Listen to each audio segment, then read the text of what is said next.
This is a seated hamstring curl machine, which we use to train those hamstrings.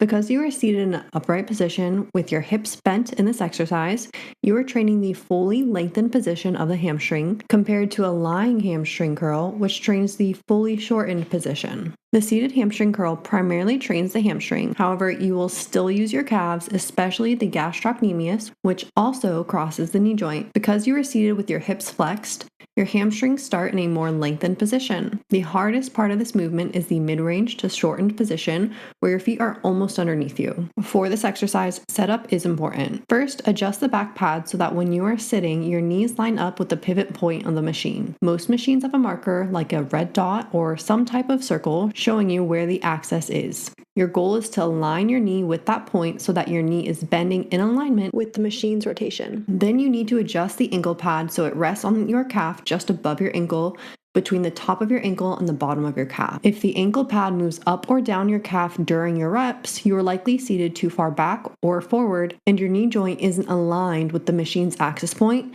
so you would want to adjust the back seat either forward or back to get your knee into alignment with the axis of the machine. If you let that ankle pad roll up and down your leg, you'll increase joint stress and your hamstrings won't be able to produce force as efficiently, which costs us muscle gain. Once that's all set, you can place the thigh pad down snugly over your thighs.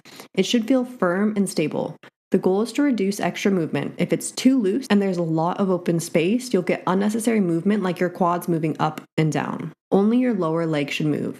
Your thighs and hips should stay locked in place. Sit with your hips pushed back into the seat, your back pressed into the seat pad, and your femurs parallel with your toes and kneecaps pointing up towards the ceiling. You want to avoid letting your knees rotate outward or inward. We don't want them lazy and rotated out to the sides. That can reduce force production and cause knee pain over time. If you have good mobility, you can lean forward slightly to increase the hamstring stretch in the lengthened position, but make sure that motion comes from your hips tipping your whole pelvis forward, not by rounding your back. Your spine needs to stay neutral.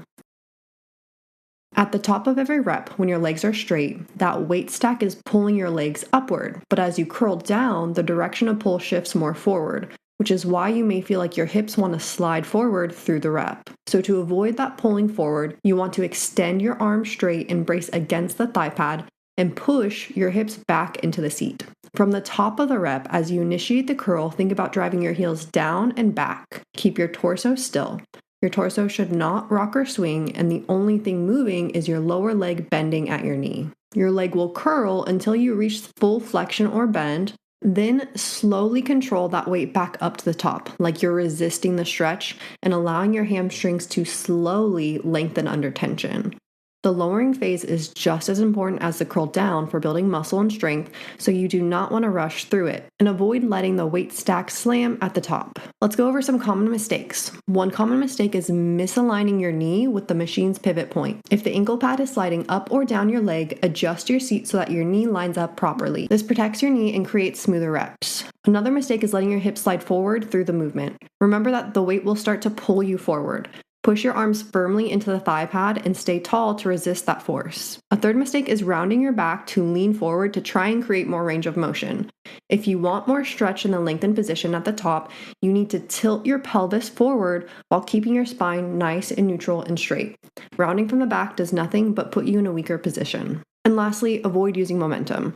If you're swinging your torso or jerking the weight up and down, the load is just too heavy. Choose a weight that allows you to fully control both the control and the return so that your hamstrings are doing the work, not your body weight just shifting around.